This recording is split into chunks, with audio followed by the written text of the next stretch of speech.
আসসালামু আলাইকুম সপ্তম শ্রেণীর প্রিয় শিক্ষার্থীরা, আশা করি তোমরা অনেক অনেক ভালো আছো। আজকে তোমাদের যে বিষয়টা নিয়ে আমি কথা বলবো সেটা হচ্ছে যে আমরা নিয়মিত বীজগণিতগুলো করলাম, যেমন 6.1, 6.2 বীজগণিতে এই অধ্যায়টা আমরা শেষ করেছি। এই অধ্যায়টা আমরা একটা পরীক্ষা নিয়ে কন্ট্রোলে নিয়ে আসবো যে হ্যাঁ তোমরা এগুলো ঠিক মতো শিখছো কি শিখোনি। ওকে, তো এখন আমাদের নতুন একটা অধ্যায় আমরা যাচ্ছি, অ্যানাদার নতুন অধ্যায়, দ্বিতীয় অধ্যায় কি পাটিগণিতের মধ্যে আমরা যেটা জানি সেটা হচ্ছে যে 2.1 অনুপাত বিষয়ে শিখছি, 2.2তে হলো শতকরা, ঠিক আছে, 2.3তে ঐকিক নিয়মে কিছু অঙ্ক যেগুলো কি তোমার কাজ, নৌকা, স্রোত, হ্যাঁ এই টাইপের। তো এই অধ্যায়টা হচ্ছে অ্যানাদার একটা ভাইটাল চ্যাপ্টার। তো আমরা এই অধ্যায়টা খুবই মনোযোগ দিয়ে সুন্দর করে শিখবো। ওকে, তো যেটার প্রতি বলা হয় তোমরা মনোযোগ বেশি দেবা, তোমরা কিন্তু এটা মনোযোগ তুলনামূলক কম দাও। তো তোমরা ক্লাস 7 শেষ পর্যায়ে চলে আসছো, এই আর 3-4 মাস হয়ে গেলে তোমরা কিন্তু আবার 8-এ উঠে যাবে। তো তোমাদের সবগুলো বিষয় কিন্তু অনেক সুন্দর করে শিখতে হবে। যদি একটু বিন্দুমাত্র তোমার গ্যাপ থাকে তাহলে তোমার পরবর্তী ক্লাসে গিয়ে এটার প্রভাব কিন্তু পড়বে, বুঝতে পারছো? তো যাই হোক, এখন আমরা নতুন একটা অধ্যায় আলোচনা করব, সেটা হচ্ছে কত, 2.3। তো 2.3 অধ্যায়টাই হচ্ছে তোমার লিখাই আছে, দেখো, গতি বিষয়ক সমস্যা। কি বলছে? গতি মানে কি? নৌকা, গাড়ি, হ্যাঁ এগুলো কি গতি, আবার তুমিও হেঁটে যেতে পারো। এরপরে হলো চৌবাচ্চা। তাহলে এসব অনেক তথ্য আছে। এই তথ্যের মধ্যে তোমাদের বলি, এই অধ্যায়ে টোটাল হয়তো বা তোমার 4টা বা 5টা নিয়মের অঙ্ক আছে। আমরা যে নিয়মগুলো কন্ট্রোল করতে পারি তাহলে কিন্তু এটা অধ্যায় একদম মনে করো যে দর্পণে চলে আসবে। ওকে, তো চলো আমরা স্টার্ট করি। প্রথমে কি দিয়ে করবে? একটা নিয়ম করব, যেই নিয়মে একটি অঙ্ক তোমরা শিখবে, এই সেম নিয়মে তুমি একটা অঙ্ক করতে পারবে। এরকম ধরো যে রিলেটেড বেশ কিছু অঙ্ক আছে যেটা পুরোপুরি করার প্রয়োজন নেই, আমরা একটা শিখবো, ওই নিয়মে যে অঙ্ক থাকবে সেটাই আমরা করতে পারবো। ওকে, তাহলে ফার্স্ট অঙ্ক হচ্ছে আমাদের টুডে 11 থেকে স্টার্ট। তার মানে 1 থেকে 10 হচ্ছে আমাদের অবজেক্টিভ, এটা আমরা নিজে নিজে করবো। 11 থেকে আমাদের শুরু হবে। 11 অঙ্ক কি বলা হয়েছে তোমরা যদি একটু দেখো এবং বোঝার চেষ্টা করো তাহলেই হবে এখানে। তো 11তে প্রশ্ন হচ্ছে 5 জন শ্রমিক কতজন? 5 জন। 5 জন শ্রমিক 6 দিনে 8 বিঘা জমির ফসল উঠাতে পারে। তোমরা যত ছোটই হও তোমাদের সেন্স থাকবে বিঘা কি তোমরা জানো, জমি পরিমাপের একটা একক বিঘা, তাই না? শতক, তারপরে একর, কাঠা, এগুলো অনেক তথ্য আছে, তার মধ্যে বিঘা একটা। আমরা বিভিন্ন জায়গায় এটার আবার হিসাব আছে, কোনো কোনো জায়গায় দেখা যাচ্ছে যে 49 শতক, 49 শতকে তোমার 1 বিঘা, আবার কোনো কোনো জায়গায় 33 শতকে বিঘা, আবার আমরা বলি 20 কাঠায় 1 বিঘা, সহজ হিসাব। তাহলে তুমি একটা শিখলে যে 20 কাঠায়ও কিন্তু 1 বিঘা হয়। বিঘা জিনিসটা কি? এটা একটা জায়গার পরিমাপের একক, হ্যাঁ বিঘা। তো বলা হয়েছে 5 জন শ্রমিক 6 দিন, শ্রমিকের সংখ্যা হচ্ছে 5। 5 জন শ্রমিক 6 দিনে 8 বিঘা জমির ফসল ফলাইতে পারে বা উঠাইতে পারে। এটা তো বলছে উঠাইতে, লাগানো এক জিনিস, উঠানো আরেক জিনিস। অর্থাৎ ফসল হয়ে গেছে, শুধু এখন কি এটা উঠাইতে পারে। তাহলে বলছে 20 বিঘা জমির ফসল উঠাতে 25 জন শ্রমিকের কতদিন লাগবে? তাহলে কি খুব মজার অঙ্ক, ক্লাস 5-এ শিখছো, 6-এ শিখছো, এই টাইপের অঙ্ক ম্যাক্সিমাম তোমাদের করা ঐকিক নিয়মে করে ফেলবো, রাইট? তো ঐকিক নিয়মে করতে গেলে আমাদের প্রথমে কি করতে হবে? এটাকে সাজাইতে হবে। কেমনে সাজাবো? যেটা আমাদের প্রয়োজন সেটা রাইট সাইডে থাকবে, যেটা মানে ডাবল দেওয়া থাকবে এটা লেফট সাইডে থাকবে। তাহলে আমরা এটা এইভাবে মাথায় রাখবো, তাহলেই হবে। তাহলে এখানে প্রয়োজন কি তোমার? 20 বিঘা জমির ফসল উঠাইতে 25 জন শ্রমিকের কতদিন লাগবে? তাহলে সময় চেয়েছে, সময়টাকে তাহলে আমরা রাইট সাইডে রেখে দেবো। তাহলে আমরা প্রথমে যেটা লিখবো, দেখো কি লেখা যাবে, যে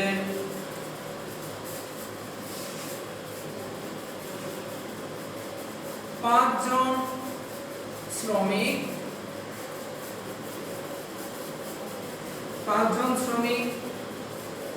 8 বিঘা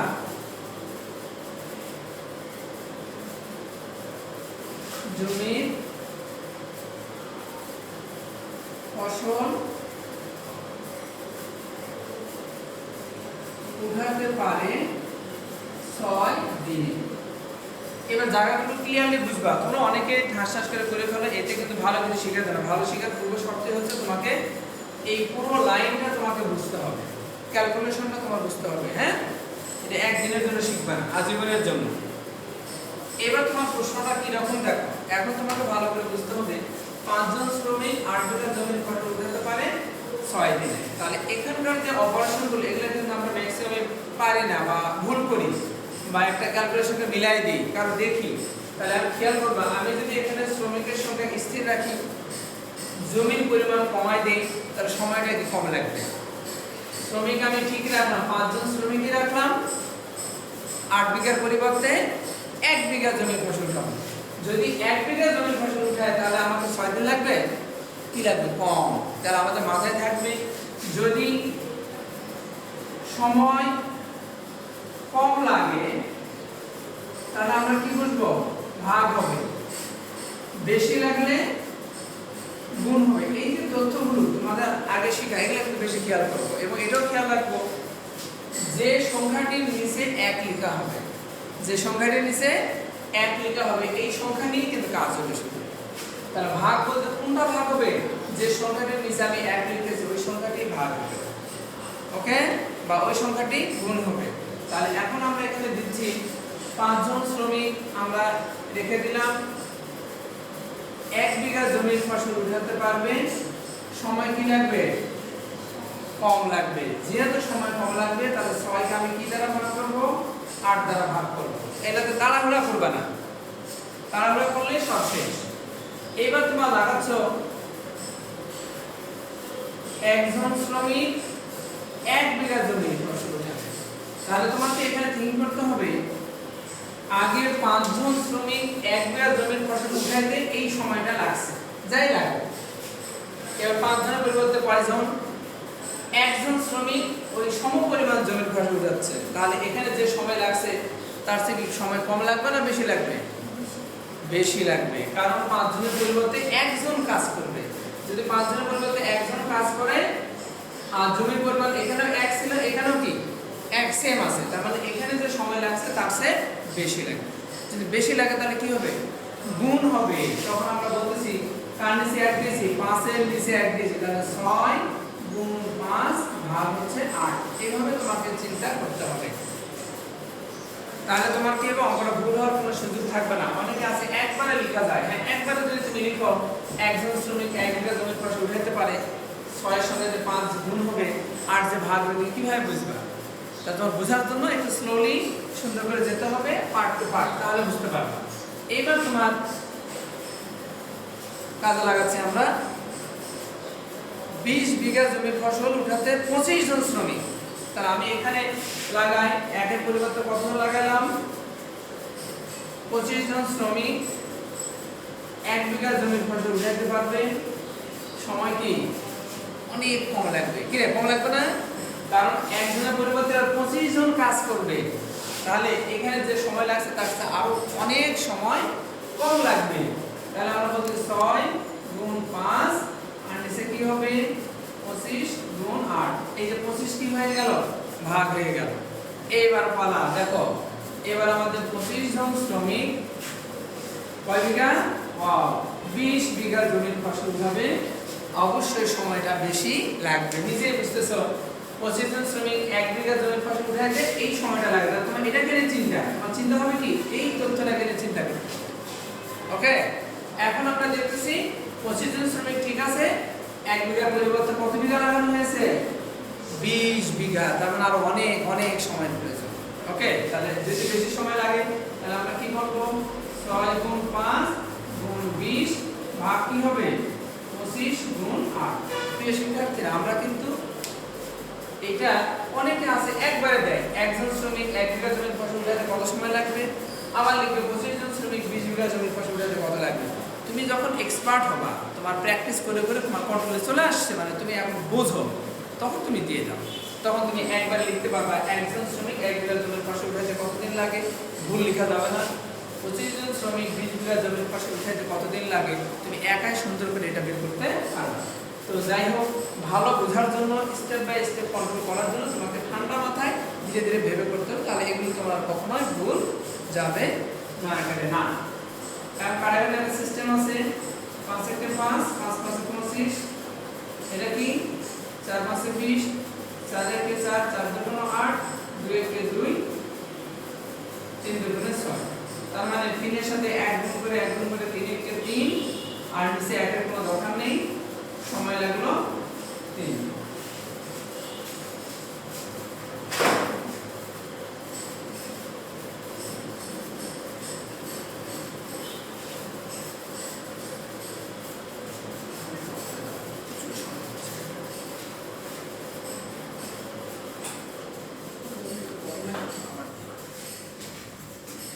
তাহলে প্রিয় শিক্ষার্থীরা, আমরা কিন্তু মাথায় নিয়েছি 5 জন শ্রমিক 8 বিঘা জমির ফসল উঠাইতে পারে 6 দিনে।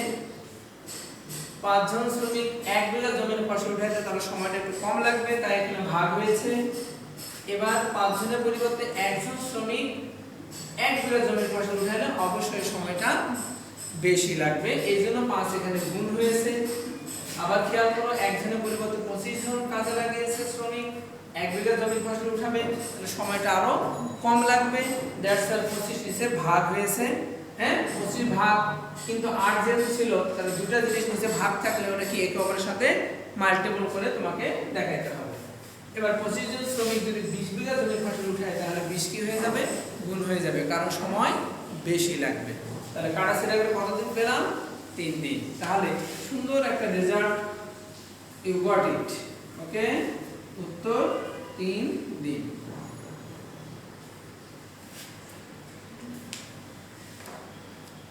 আশা করি সবাই বুঝতে পেরেছো। 11 নম্বর অঙ্কের সেম নিয়মে তোমরা 20 করতে পারবা। বাসায় এভাবে মাথায় রাখবে, 11 এর অনুরূপ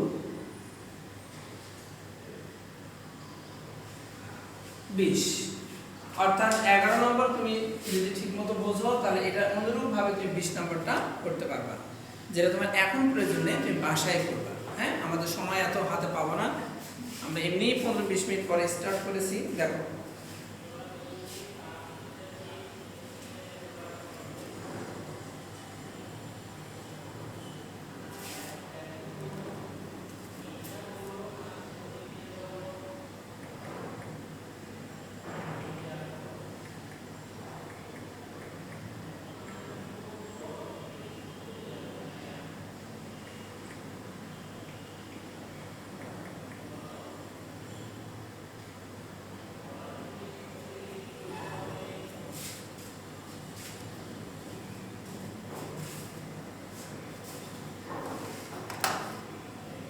এবার অ্যানাদার একটা ইম্পর্টেন্ট অঙ্ক আমরা দেখব, সেটা হচ্ছে 12 নাম্বার।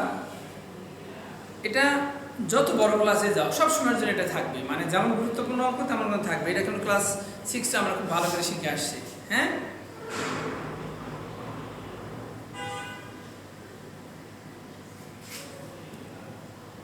তাহলে 12 নম্বর অঙ্ক বলা হয়েছে, স্বপন একটি কাজ 24 দিনে করতে পারে, রতন ওই কাজটাই 16 দিনে করতে পারে। বলছে তাহলে দুজন যদি একসঙ্গে করে তাহলে কত সময় লাগবে?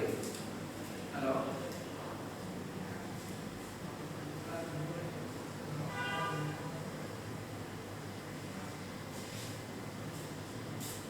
ক্লাসটা শেষ করে তারপর তার জন্য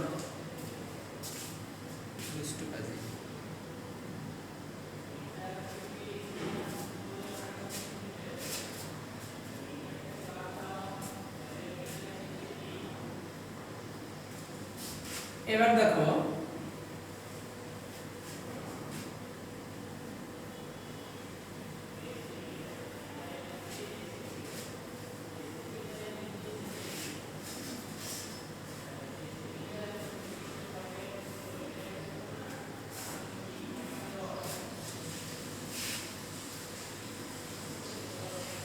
বারো নম্বর। তো 12 নম্বর বলা হয়েছে যে স্বপন আর রতন দুইজনের কথা বলা হয়েছে। তাহলে স্বপন যে কাজ 24 দিনে করতে পারে, রতন যদি করে সেটা 16 দিন সময় লাগে। তার মানে রতন একটু বেশি ফাস্ট, হ্যাঁ, শক্তিশালী, হ্যাঁ, কাজের অভিজ্ঞতা, সে ভালো কাজ করতে পারে। তো দুজন যদি একসঙ্গে করে কাজটা কতদিনে শেষ করবে? তাহলে এই নিয়মের অঙ্ক কিন্তু সবসময় পরীক্ষায় থাকে, তোমরা এটা বারবার খেয়াল রাখবে। ওকে, এসব ক্ষেত্রে আমরা ধরি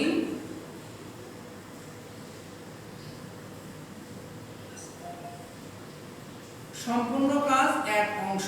আমরা অলওয়েজ এসব অঙ্কে কি করে থাকি, পুরো কাজটাকে ধরে নিই যে পুরো কাজটা হচ্ছে এক অংশ, সম্পূর্ণ কাজ হলো এক অংশ। এখন একটা হলো স্বপন মিয়া আর একটা হচ্ছে রতন মিয়া।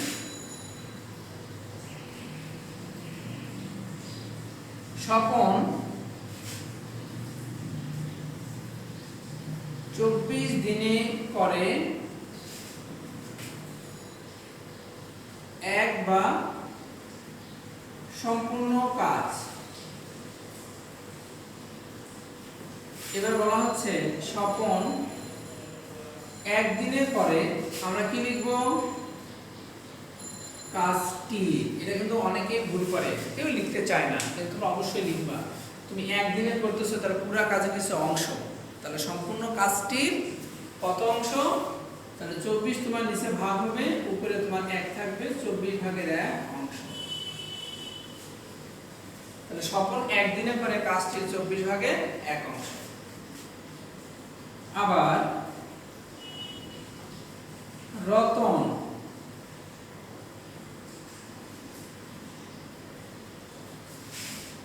16 দিনে করে ওই এক বা সম্পূর্ণ কাজ।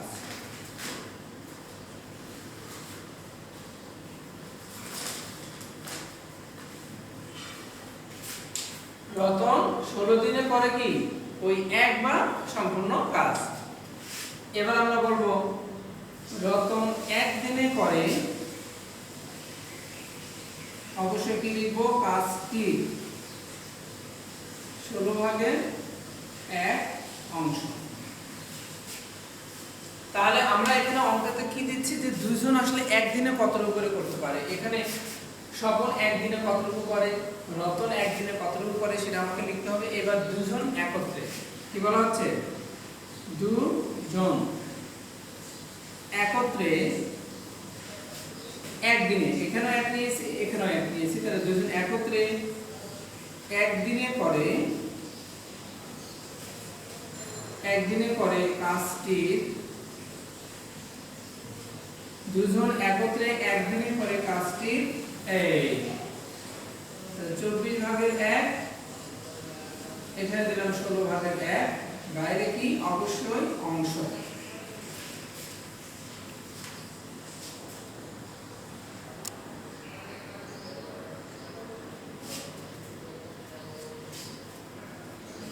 এটা তোমরা সুন্দর করে লসাগু করে একটু ক্যালকুলেশন করে নাও, তোমরা ভালো করে জানো 16 এবং 24 এর লসাগু কত, তোমরা একটু কাছাকাছি জিনিসটা পাবে যে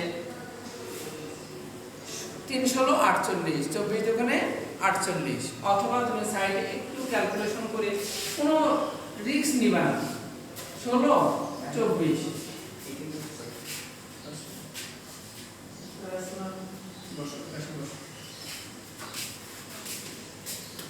12 দোকান 24, 8 দোকান 16, 6 দোকান 12,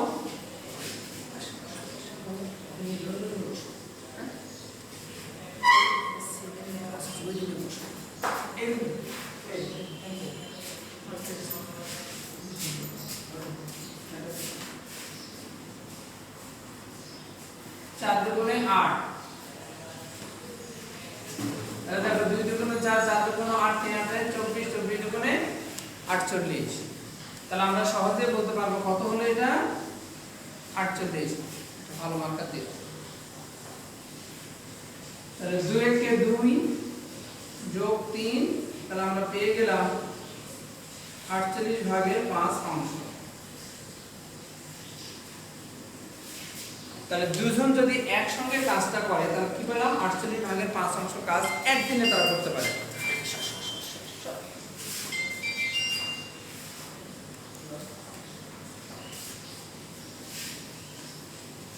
এবার দেখো দুজন একসঙ্গে পুরো কাজটা করতে কত সময় লাগবে, তাহলে আমরা এখানে একটু জায়গা করে নিচ্ছি।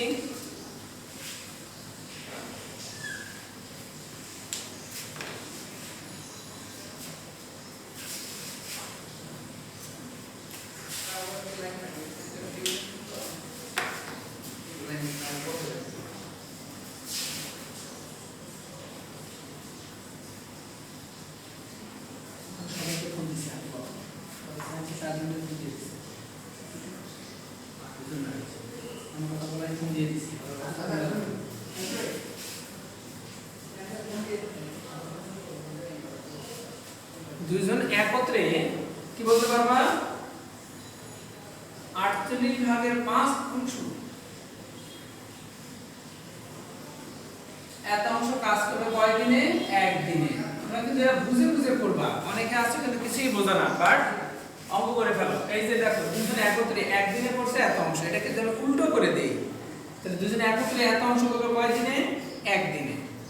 দুজনে একত্রে তাহলে এই অংশটা করতে পারবে একদিনে, কারণ তুমি একটা অংশ তুমি একটা ফর্মুলা পেয়ে গেলে। এখন তোমার দরকার এত অংশ পরিবর্তে অতএব 1 বা কি অংশ?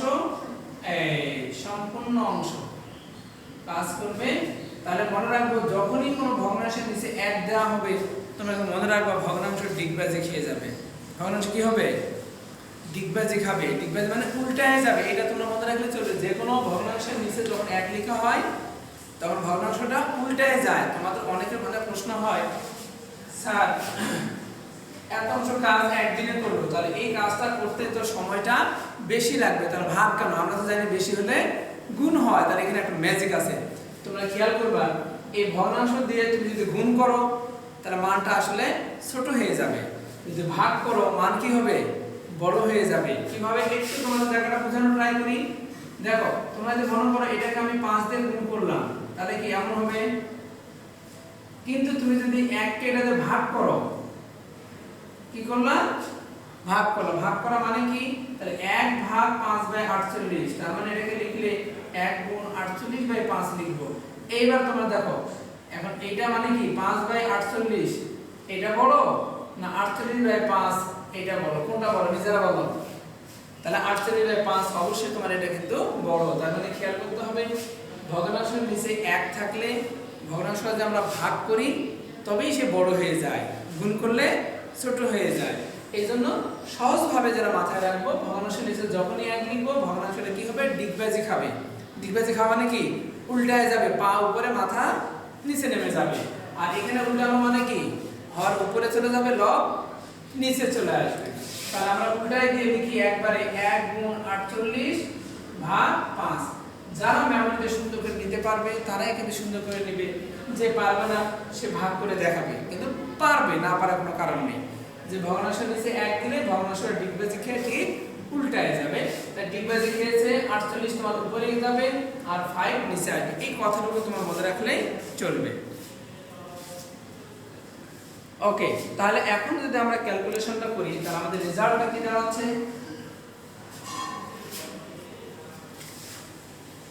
48/5 আমরা মুখে মুখে করতে পারি। 48 কে 5 দিয়ে ভাগ করলে 5 9 45। আমরা কি আর করব? 5 9 45।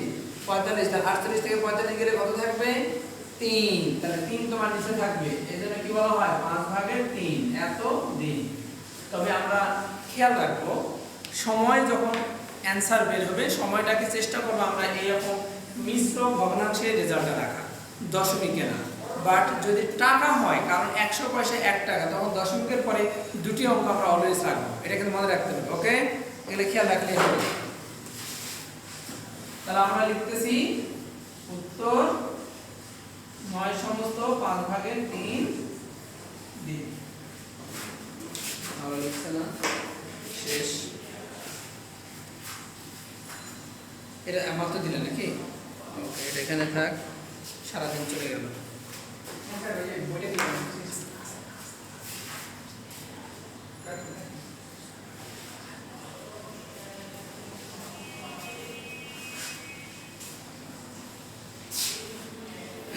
তাহলে এই অঙ্কটা অনেক গুরুত্বপূর্ণ ছিল। আমরা মনে করব যে হ্যাঁ তোমরা সবাই ঠিকভাবে বুঝতে পারছো, বিন্দুমাত্র কারো কোনো সমস্যা হওয়ার কথা না।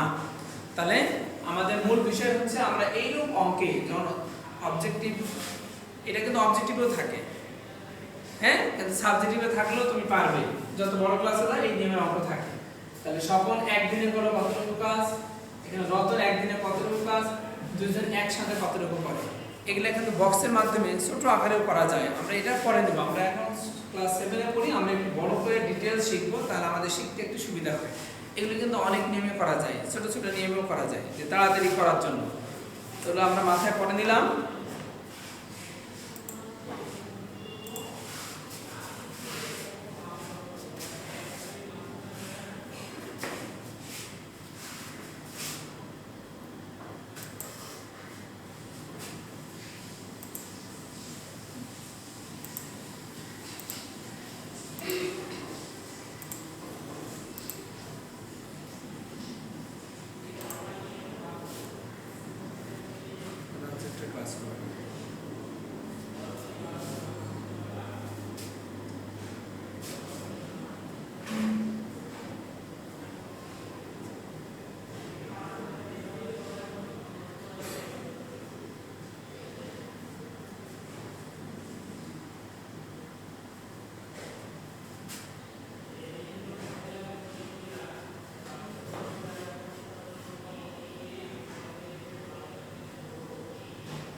ওকে, তাহলে এটা মনে রাখবা যে 12 এর অনুরূপ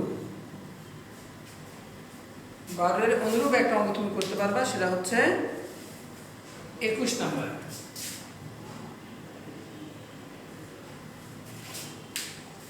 12 নাম্বার যে নিয়মে করলাম 21 নাম্বার একই নিয়মে করতে পারবা, কোনো সমস্যা হবে না।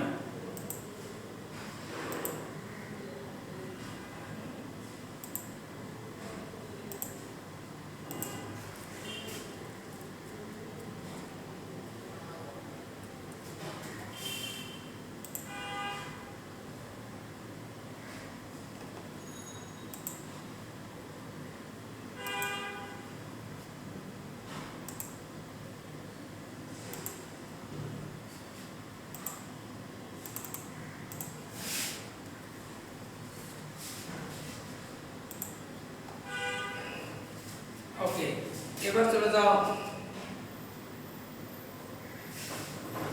13 নম্বর, আজকে লাস্ট অঙ্ক।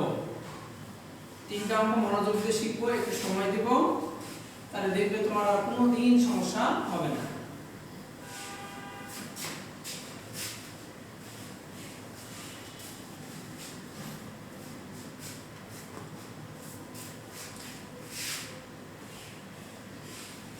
বারো নম্বর এনাদের একটা ইম্পর্টেন্ট অঙ্ক, এটা আমাকে খুবই বেশি গুরুত্ব দিতে হবে। তোমরা সবাই স্টার চিহ্ন দিবা। ও সরি, 12 তো হয়ে গেছে না, 13। Thank you. 13 নাম্বার, 12 আমাদের হয়ে গেছে, তারপর 13 নাম্বার। 13 নাম্বার হচ্ছে যে হাবিবা না, এখানে হাবিবা না হাবিব রে, কি লেখা আছে? হাবিবা। তাহলে হাবিবা ও হালিমা একটি কাজ একত্রে 20 দিনে করতে পারে। এবার ব্যাপারটা দেখো আগেরটার সঙ্গে রিলেটেড। যেমন আমরা দেখলাম দুইজন একত্রে 9 সমস্ত 5 ভাগে 3 দিনে কাজ করছে, ঠিক তেমনই এখানে হাবিবা এবং হালিমা একটা কাজ 20 দিনে করতে পারে। হাবিবা ও হালিমা একত্রে 8 দিন কাজ করার পর হাবিবা চলে গেল। আমরা এরকম অঙ্ক আলিফ আর কি দিয়ে করেছিলাম, ওই টাইপের অঙ্ক। তাহলে হাবিবা ও হালিমা একটি কাজ 20 দিনে করতে পারে। হাবিবা ও হালিমা এই জন্য কাজটা শুরু করছে, ঠিক 8 দিন পরে হাবিবা অসুস্থতার কারণে চলে গেল। হালিমা এই কাজটা 21 দিনে শেষ করলো। প্রশ্ন হলো, সম্পূর্ণ কাজটি যদি হালিমা একা করে তাহলে তার কতদিন সময় লাগবে? আবার পরীক্ষায় এটা আসে, যদি হাবিবা একা কাজটি করে তাহলে তার কতদিন সময় লাগবে। এটা কিন্তু এই জন্য বেশি ইম্পর্টেন্ট অঙ্ক, আমরা ওই নিয়মে করবো। তাহলে প্রথমে চলো আমরা দেখি যে দুইজন 8 দিনে কতটুকু কাজ করেছে। তাহলে আমরা প্রথমে ধরে নিলাম, ধরি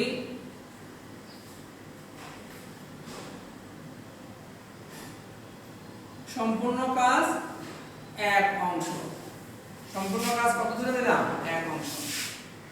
এখন লিখে দিচ্ছ হাবিবা ও হালিমা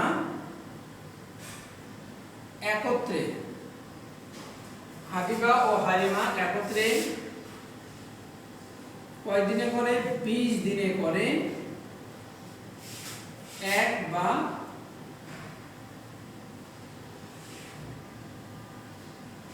সম্পূর্ণ কাজ। তাহলে হাবিবা ও হালিমা একত্রে 20 দিনে করে 1 বা সম্পূর্ণ কাজ। এবার হাবিবা ও হালিমা একত্রে 1 দিনে করে কাজটির কত অংশ? 20 ভাগের 1 অংশ। তাহলে ভালো করে খেয়াল করবা, দুইজন একত্রে 20 দিনে যদি পুরো কাজ করে তাহলে 1 দিনে কি করবে? কম করবে। কম করার জন্য নিচে কি ভাগ হয়ে গেল 20 ভাগের 1 অংশ। এবার বলা হচ্ছে হাবিবা ও হালিমা একত্রে কয় দিন? 8 দিনে কতটুকু কাজ করছে। তাহলে 1 গুণ 8 নিচে হচ্ছে 20, 4 দিয়ে 4 দুগুণ 8, 4 পাঁচে 20। তাহলে 5 ভাগের 2 অংশ। টোটাল কাজটাকে যদি আমরা 5 ভাগ করি, 5 ভাগের মধ্যে 2 ভাগ কাজ অলরেডি ডান। কয় দিনে? 8 দিনে। তাহলে বাকি যে কাজটা আছে, বাকি কাজ কতটুকু আছে? তাহলে 5 ভাগের 3 ভাগ, 5 ভাগের 2 ভাগ যেহেতু হয়ে গেছে, তাহলে 5 ভাগের 3 ভাগ বাকি আছে। এই 5 ভাগের 3 ভাগ কাজটা হালিমা একা 21 দিনে শেষ করছে। ঠিক আছে? তাহলে আমরা এখানে সম্পূর্ণ কাজ ধরে নিয়েছি 1, তাহলে আমরা কি বলতে পারি কাজ বাকি রইল বা থাকে, যাই লিখো, কাজ বাকি রইল। তাহলে 1 থেকে আমরা বিয়োগ করব 5/2, তাহলে এখানে 5 দিলাম, 5/3 অংশ।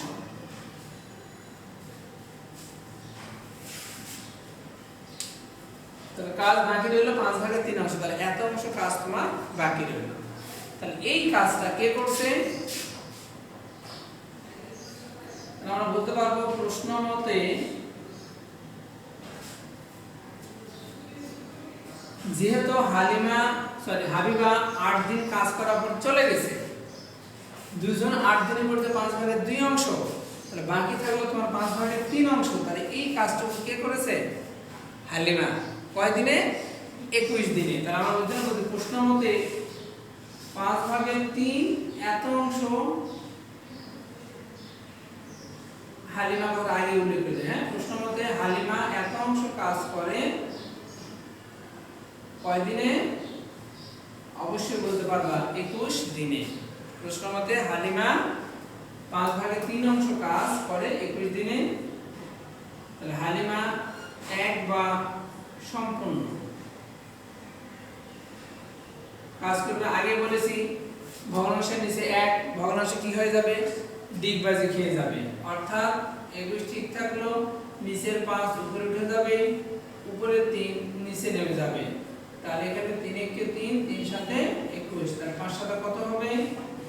35 দিন। খুবই খুবই খুবই ইম্পর্টেন্ট অঙ্ক। এখানে একটা উত্তর হয়ে গেল যে আমরা বলবো যে হালিমা একা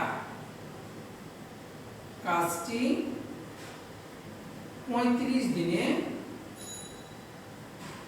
করতে পারত।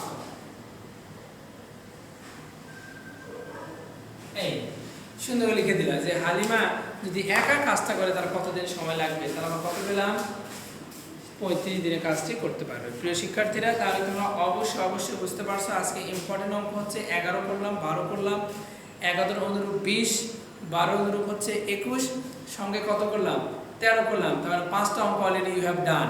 ওকে, তো বাসায় কিন্তু সুন্দর করে 5টা অঙ্ক তোমাদের করতে হবে, তাহলে তোমরা পুরোপুরি বুঝবে যে আমরা আসলে কি বোঝানো হলো এবং কি বুঝলে তোমরা। ওকে।